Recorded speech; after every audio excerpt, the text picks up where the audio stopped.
Live from the Pioneer PBS studios in Granite Falls, it's Meet the Candidates.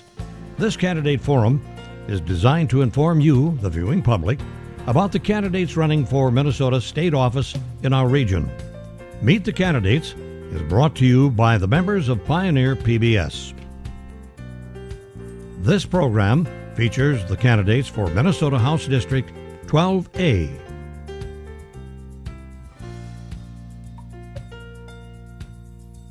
And now your moderator for tonight's program, Jim Thureen. All right, thank you, and welcome to our Meet the Candidate Forum for this election 2020. All of us will be looking at 12A, will be the our second one for tonight, as a matter of fact, and we'll meet those candidates in just a moment. But we do this as a public service for you, the viewers of the Pioneer Public Television viewing area. So you can take a look at who was running for these offices. You can hear the responses from the questions that you send to us. Please contact us in the most convenient way. We'll pass the questions on to our candidate. So here's a short clip that explains who is in the district.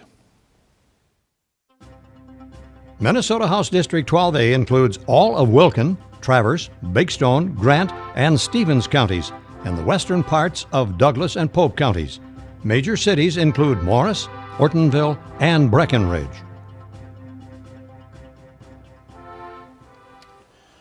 All right, so if this is your district, please call or send in your questions for the candidates via the methods displayed on the screen. In the meantime, let's meet tonight's candidates.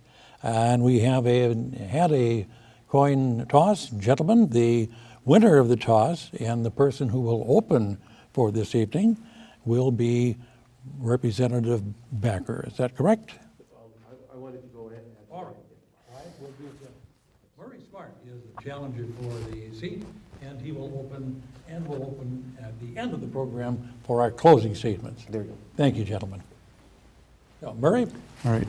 Thank you very much for having me, and good evening to everyone. I'd like to thank Public TV for hosting us this evening. My wife and I are proud members and glad to be. Thank you to our moderator, to my opponent, and especially you, the viewers, and the people who are able to ask questions. A little bit about myself. My name is Murray Smart. I'm the DFL candidate for Minnesota House District 12A.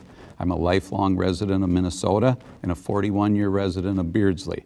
I'm a husband of 41 years, a father of 3, and a grandfather of 3. I'm also an educator and have served the communities of Beardsley, Browns Valley, Clinton, Graceville, Beardsley, Breckenridge, and Chicago, Alberta. And I'm also an active sportsman who enjoys the outdoors and participating. I'd like to share something with you as we start this evening, a vision that I have for all of us. We in Minnesota, and especially here in western Minnesota, are caring people.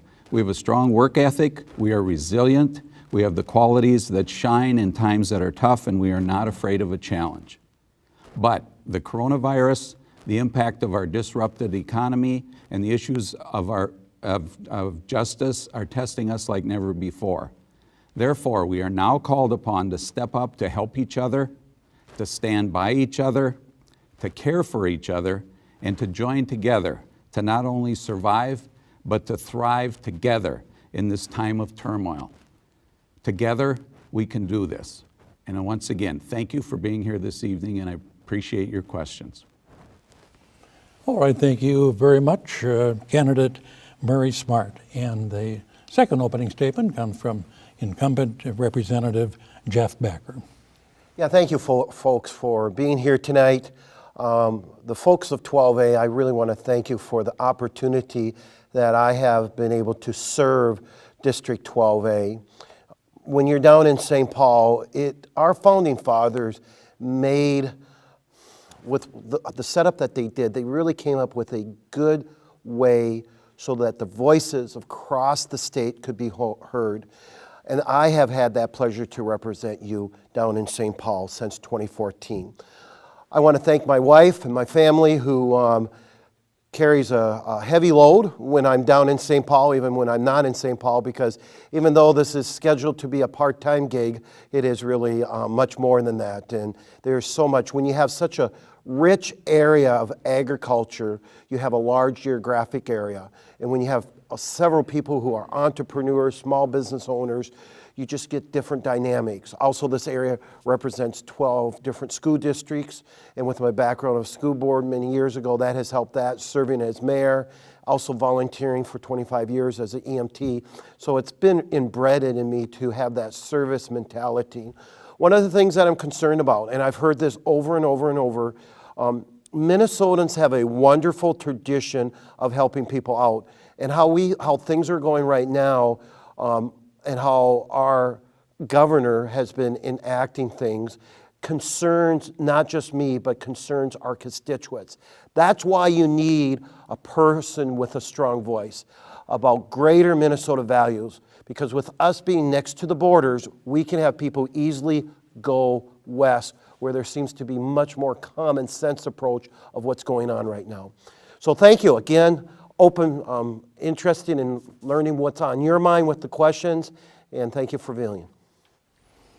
All right, thank you, gentlemen. We now have had the initial comments from both candidates here, and we're going to start with the questions that have come in from various parts of the area. In this case, we have somebody who is not quite inside your district, close enough, from Bruton. And the question is this. Well, it's a two-parter. Number one, are you a gun owner? And if so, state your thoughts on protecting Second Amendment rights. And that will first go to Marie Smart, correct? Thank you very much. Thanks for the question. Yes, I am a gun owner. In fact, I have my hunting license with me. So, and I'm also an educator. So I can explain the question in two parts here. As a gun owner, one of the things that I learned way back was safety and responsibility. If you have a weapon, it's extremely important that you be careful with it, you take care of it, you protect not only yourself, but your family and the people around you. So when you use a weapon, you want to make sure that you do things in a safe manner. As an educator, I'm also called upon to be a mandated reporter. And as a mandated reporter, I'm required that if I hear or know of someone who's threatening to either hurt themselves or hurt someone else, that I am called upon to take action and to do something about that, report it to the people that are connected to that person, or sometimes also work with law enforcement to do those type of things. So this is a heavy burden, but it's not a terrible thing to do, but it's something that we have a gigantic responsibility, and we need to be very safe and very responsible when we deal with firearms. All right, thank you, candidate Smart. And the same question for Representative Becker. Are you a gun owner, and what are your thoughts on the Second Amendment rights?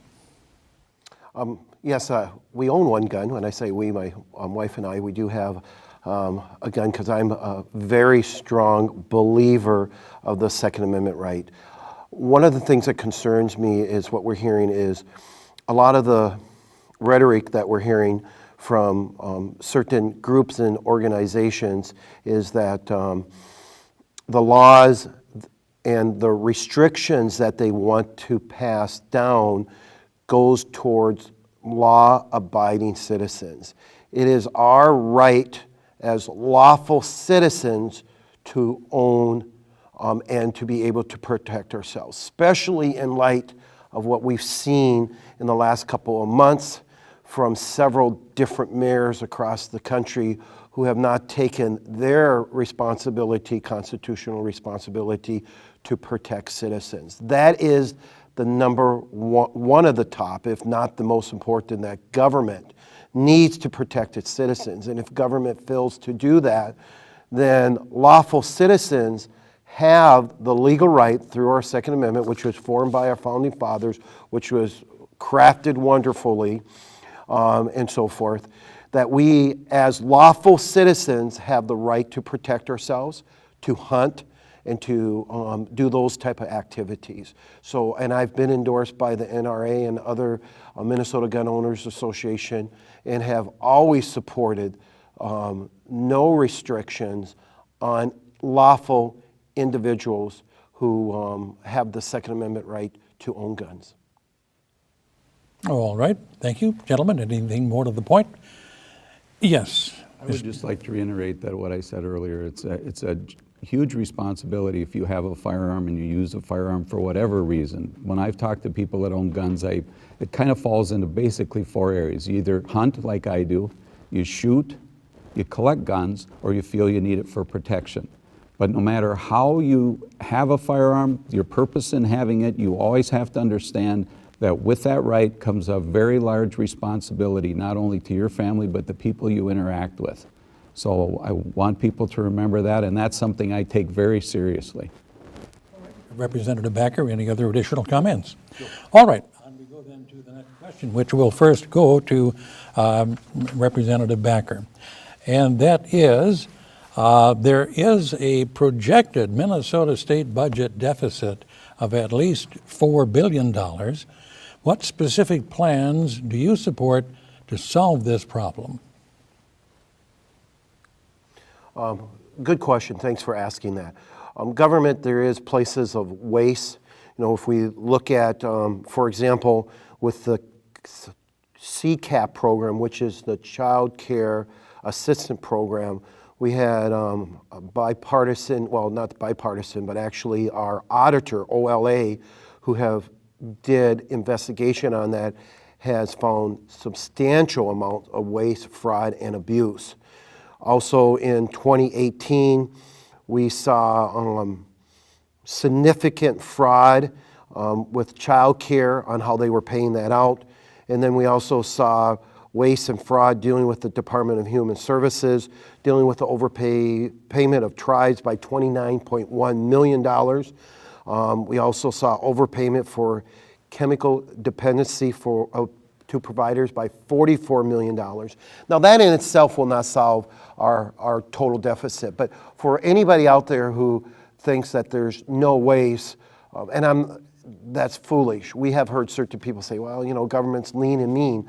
State government needs to be leaner, because when we as business owners, as families, as local school districts, as communities, when we have deficits, we tighten our belt, and the state needs to do that. And we cannot just focus on one agency. We cannot just focus on DHS. We have to include everybody. You know, our 2 largest part of our budget is DHS, and with Health and Human Services, and also education. So in regards with that, we have to look at everything. But there is definitely significant fraud and waste that we have to look at, and we're going to have to trim the belts, just like families have done in Minnesota during the last couple of months for people who lost their jobs. All right, same question for challenger Murray Smart. And the question is, noting that we have at least a projected $4 billion deficit, what specific plans would you support to solve this problem? Thank you once again for the question. There is a number of things that can be done and can be looked at. Obviously, one thing that the governor's already talked about is having each department take a look at their spending and what they do, and I know some of the departments have already started that process.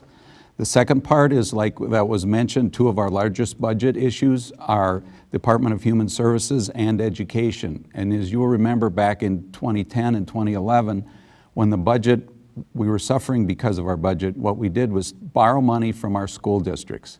And it is my hope, and I will make an effort to not have that happen again. Yes, it's a big budget item, and yes, there may be necessary to do some things with that, but the education of our children is one of the most important things we have in our state, and we need to try to protect them if we can. Another thing we can look at is there were some actions that were taken by the legislature previously that I think maybe need to get looked at again. For example, there was an estate tax cut in 2017 that benefited a small number of people who were the wealthiest people in the state of Minnesota. Also a tobacco tax cut that was enacted also in 2017. A corporate property tax cut and a corporate tax loopholes that were closed. Now, those groups of people have money, and one of the things I think we need to do is ask some of the people that are in very good shape in this state, what they can do to step forward and help. And I'll give you an example that is a little bit off of this, but I remember when we faced a budget crunch in the past. One of the great examples was from Anderson Windows up in War Road. They looked at all their employees and they started with the people on the top, and the people on the top took the biggest cut and everybody else down below. But one thing they did was they kept everyone employed. So if we can keep our state strong by keeping people active and employed, but making the necessary reductions that we have to, I think across the board that'll be helpful. All right, thank you, gentlemen. Any rebuttal on that, Representative? Yeah. You know, one of the things is what's been really frustrating, and unfortunately, unfortunately, the media doesn't report this, but House Democrats have voted against the plan to investigate wasteful wrongdoing in the Department of Human Services. And it's just very frustrating because that money is your money.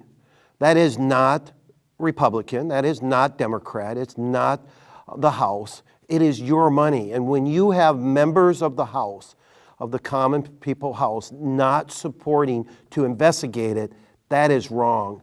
And we need leadership from the governor also to do this. He hides way too much behind the House Democrats on these important things that we have to do to find out how we can use your money better.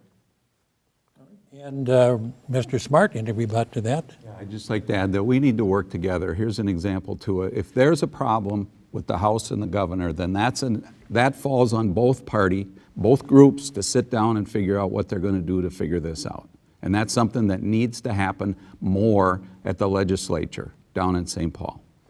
All right, thank you, gentlemen. That concludes that question. We begin the next question that will be directed first to Challenger Murray Smart. Please address how you feel about term limits. Thank you. I believe that I would not necessarily be opposed to term limits. I think there's a plus and a minus in terms of people serving in the legislature. I think one thing that's a positive for people that don't have a term limit is that if they're a good legislator and they listen to their constituents and they listen to the other people on both sides of the aisle and they try to work together, then that's a positive and those people should be there. But every once in a while we get people that are entrenched, that stay there year after year, that the district is set up in a way that there's no chance for anyone else to have an opportunity to serve in that district. And so that could be an example of something that might not be a positive. So I think there's a little bit of on both. I guess a personal feeling of mine is that I probably would support a term limit because it gives a chance for other people to serve on the legislature. All right, and the same question for Representative Becker. Your opinion on term limits? Yeah, I support term limits within reason. What I mean by that, Michigan, for example, if I remember correct, it's 6 years. That's too short. And what happens in that type of scenario, now I am not for somebody who's been there for 30, 40 years either, okay? But when you set term limits at 6 years, and even 8 years, what happens then, your voice at the Capitol is not as strong. Now, until I got in there, I would thought maybe 6 and 8 is a good thing, but I'm more interested, someone serving 10, 12, 14 years. When you start to get it past then, that gets a little dicey. Definitely 20, 30, 40 years, that's ridiculous, in my opinion, because when you're there, when you're there that long, you lose fresh ideas, in my opinion. But 6 years is too short because what happens then, the executive branch even gets more power.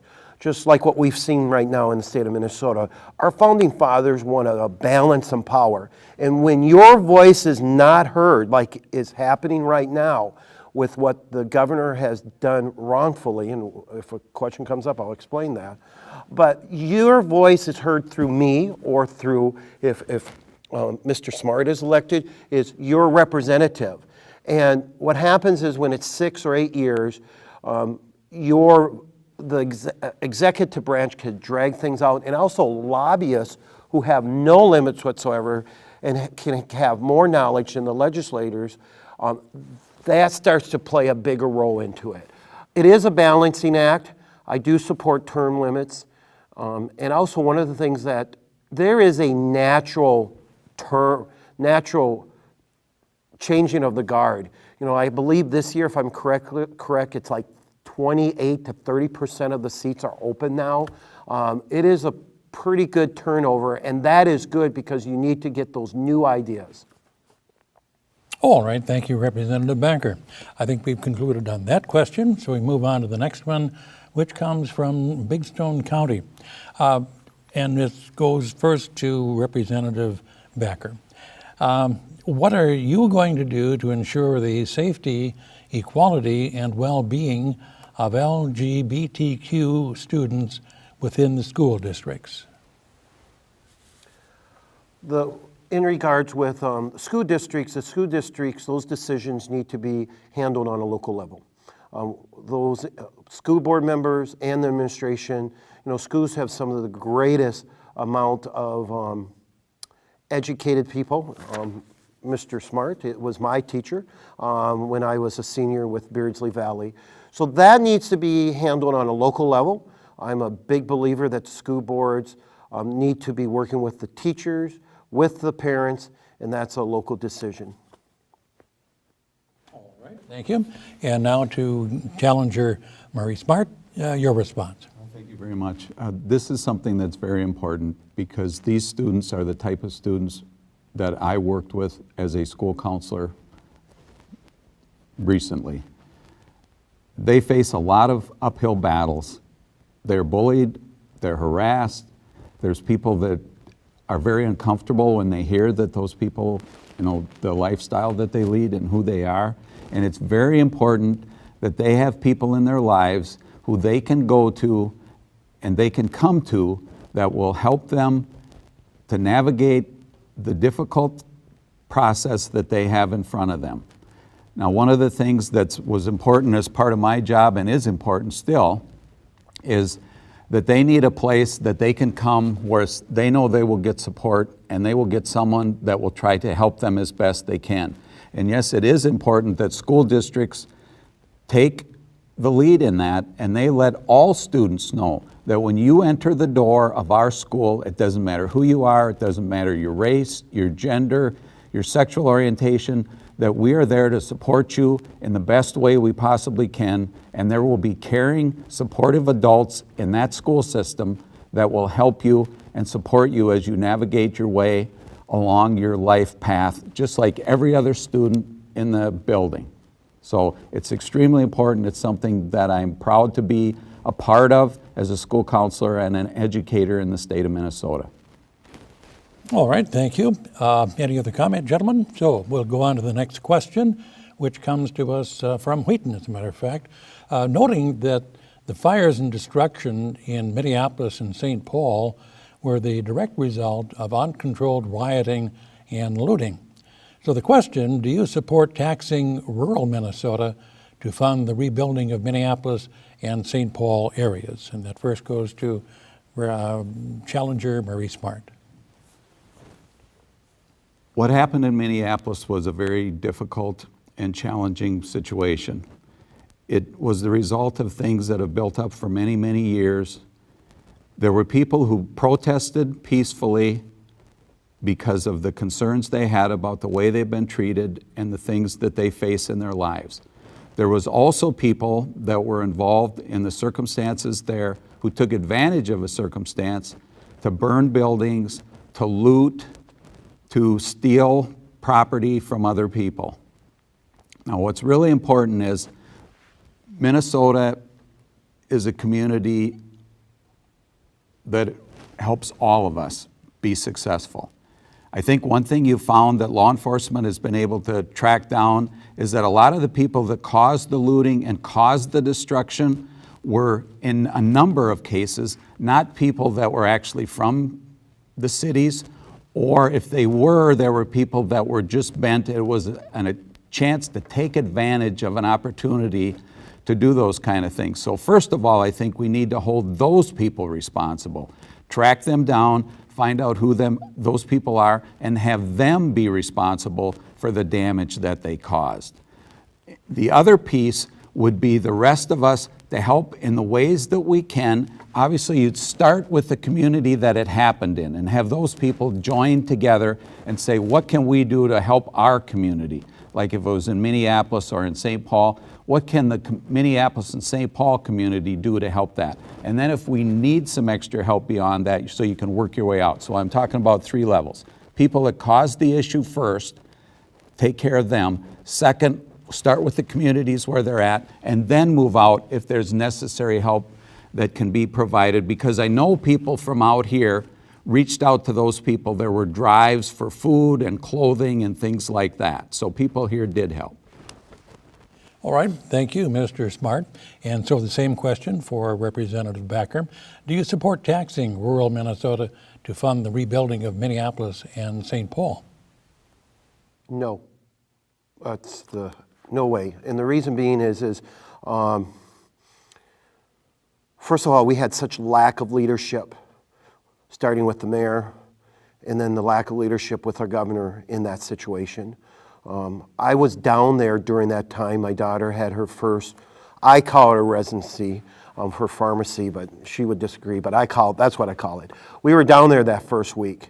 And when you have people who are not obeying laws, there needs to be consequences. Just like when I was a student of Mr. Smart, if I didn't listen in the social studies class, and I was throwing things at other students, if I was disrespectful to other people, there are consequences to it. And I do not buy this, and talking to people who've been down there, it wasn't like people came from outside of the area who caused the problem.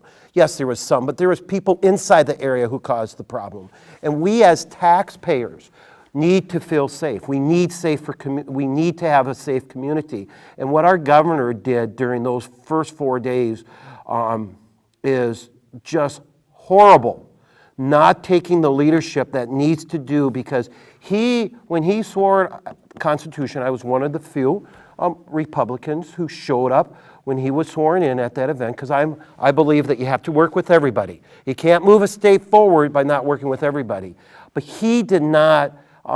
He was not one Minnesota those nights. He was focusing on his core supporters and not interrupting what they said. So to go back to the question, no. In Greater Minnesota, we are not going to be, as long as I'm a rep, I am not going to vote for anything, and have already voted no for things that would take money from other districts in the state and put it in Minneapolis, where they caused the problem. They need to solve their problem, and it starts at the top.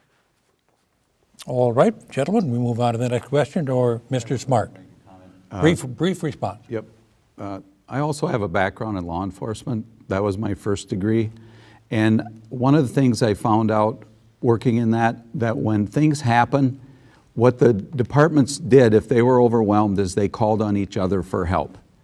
And the circumstances that happened in Minneapolis, there were things that went beyond, what they could handle in some cases, so they asked for help from the outside. Some of it could have been handled quicker, and if we're doing our job, and if everybody does the best job they can possibly do, what you'll do is you'll do an after-event review and say what worked, what didn't, and how do we need to fix this and help it be better next time. All right, any additional comment? Representative Backer. I've talked to law enforcement down there. First of all, I'm an EMT, so I've served with law enforcement, not in Minneapolis, but in my area. And the law enforcement department I serve with does a great job. But I've talked to other people who've been there, and actually, it was just 2 days ago, I asked a police officer who serves in the area. Their biggest concern is they got no support from leadership. And when you don't have that support, then you can't go and do all this other stuff. So that's my additional comments. Thank you. All right, thank you. On we go to the next, actually it turns out 2 questions here, and we'll start with Representative Backer. They are a bit linked, but let me give you both questions, and I'll repeat them if you'd like. Number 1, why was the bonding bill never passed? And why was the approval of the LCCMR recommended projects never passed? So a 2-part question there. Bonding bill and LCCMR recommended projects not passed. Sir. I go first, that's right. Thank you. The bonding bill, first of all, we are still in negotiations, but what the House Republicans did, we are in the minority. And when you're in the minority, you have great influence on the bonding bill because you need more than just a simple majority. And one of the things that we have seen is we have seen a governor, as several constituents have shared with me, that is acting more like an emperor. First of all, he is misusing the emergency powers. Emergency powers in that chapter says that the governor can change rules and the governors can change ordinance. Rules are from agencies, ordinance are like from city and from county. There is nothing in the statutory that gives him appropriation, the power to change statutes, and that's what he has been doing. So right now, under our so-called emergency powers, what's happening is we only have two branches of government. We only have the executive and the judicial, with the way that the governor is mishandling the powers in that chapter. He is mishandling it. So we had to get his attention.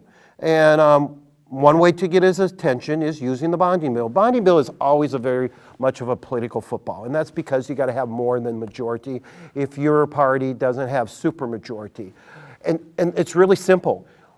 The reason we did this is we have hearing great, overwhelming support in greater Minnesota that people need to be treated with respect. Minnesotans need to be respected as adults and not kids. On the LCMRS, some of the projects in there were just not great projects. It comes down to that. And we as legislators have that opportunity to make improvements because the people who sit on LCMRS isn't always from every geographic area of the state. So we as legislators have that Constitution responsibility to do that. And the same questions for Challenger Murray Smart. Why was the bonding bill never passed? Why was the approval of the LCCMR recommended projects never passed? And these are concerns that I've heard numerous times as well when I've talked to people. Number one, what you see right now happening at the legislature is the battle between the House and the governor. Rather than coming together to figure this out and to try to work together, we've got a tit for tat. You won't do this, so we're not going to do that. So what happens is the rest of us in Minnesota have to sit and wait. So when people are elected to the legislature, the idea is you roll up your sleeves, you get to work. And yes, people have different opinions, different thoughts on how people should operate and what they should do. But you still, if you're going to be the adult in the room, you have to act like that then. We have to say, we got to figure this out, we got to sit down, and we got to get together to work on it. Projects, there are projects that are sitting out there that are waiting. And I've used this example numerous times when I've talked to people. I have a project that sits beside my house. It's less than 1,000 yards from my house. It's a diversion that's in '97 was put in. It slowly collapsed. It needs attention. It's going to cost a pretty sum for the citizens of Beardsley and all the farmers on the way. That's sitting and waiting as a project that needs attention and needs to get something done with. And as long as this bonding bill and the other projects are being held up, this is not going to happen. And if it does follow through, the people of Beardsley, where I live, and the farmers that the land it goes through are going to be stuck with the cost. The other piece of this, for both of these, is the longer we wait, the more costs go up. As we've seen in life, do things go up or do they go down? Generally, the cost keeps going up. So this is the time for everybody to work together. And yes, there's different opinions on different sides. That's fine. But you still need to roll up your sleeves, work with each other, and figure out a way to make this happen because there are people that are hurting, communities that need attention, projects that need attention, and they need to happen now. Any rebuttal, Representative? Yes. When you look at the situation that we have, we believe that having three branches of government trumps anything. And right now, we do not have three branches of government. That's what's so important. And to say that people don't want to work, Call the governor off. Call the governor. We want him to work with us. He is not working with us. We have constantly have gone to the governor's office, our leadership, and say, hey, let's move forward. So it is easy to say everybody needs to get together and work. We have no problem. We want to work. We want to move projects forward. At the end of the day, our Constitution is the most important. We need the three branches of government. You need the voice to work through your senator and your House rep, and that trumps anything. Tell the governor, come to the table, because he's not coming to the table. He is, like other constituents have said in the district, acting like an emperor. And when you're acting like that, you're not coming to the table. Mr. Smart. I haven't had a chance to talk to the governor, and I hear things like I mentioned, like I'm trying to figure out how to work with on these issues. And I'm getting things like what you've heard. So again, it's really important that the people that need to work on these focus on working on those rather than just going back and forth with each other.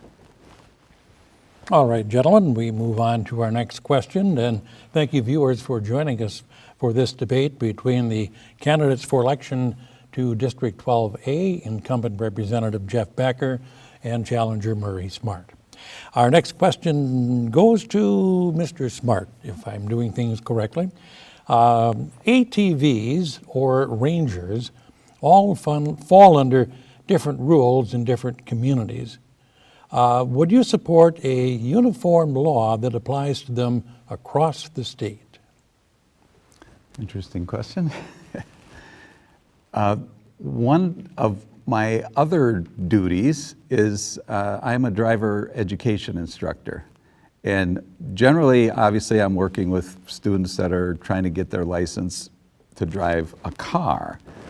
But one of the issues that this question brings up is the operation of ATVs and Rangers and the safe operation of those. I think one thing that would be very helpful would be a uniform basic statute procedure that governs the driving, the licensure, who operates them, so it can be done in a safe manner and that people have an idea of who's driving what ages those people are, and the safety factor. Because I know another issue that comes up occasionally is the use of ATVs off of regular roads or gravel roads, and people driving through other people's property or driving in places that they weren't designated for those to happen. So I'm sure the people that have them and use them, there's a lot of people out there that have them and use them, and they enjoy them, and they're happy to have them. But there's also a circumstance where we want to have those people operate them in a safe manner and do the operating of them in a safe and healthy manner, not only for themselves, but the ground that they drive in, on the property that they interact with. All right, same question for Representative Becker. ATVs or Rangers falling under different rules in different communities, would you support a uniform law across the state? I'm a big believer that each county needs to, it's more of a local control, because what happens in, for example, in Granite Falls, where we're at right now, compared to up in Ely, Minnesota, different lay of the land and so forth. So I'm more of a local control. At the same time, I think all of us can promote ATV safety probably better.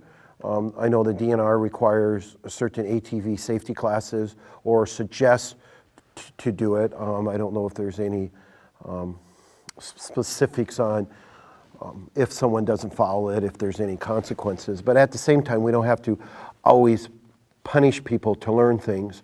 So kids need to follow the ATV safety courses, young drivers, and that's what I would promote. And then in regards with laws and regulations, that's a county approach, in my opinion. All right, thank you, gentlemen. Any other rebuttals on that one? I would just add that if there's an interaction with the DNR and those type of things, that has to have some kind of a broader application. So that's just something that needs to get considered, I believe. All right. On we go to the next question. This comes to us from Clinton, as a matter of fact. Thank you for calling this in. I'm going to make a statement that the person has made, then I'll get to the question. According to this person, payment in lieu of taxes, or PILT, that are made at local governments are paid somewhere around 30% of the previous tax base, and they claim it's killing our small town schools and businesses. So the question, what can be done to protect farmland from being purchased by groups like Pheasants Forever and then turned over to the DNR? Square on the question, and that first goes to Representative Becker. In regards with that, one of the challenges that we have, and that's one of the reasons why the legislators need control on our legacy dollars.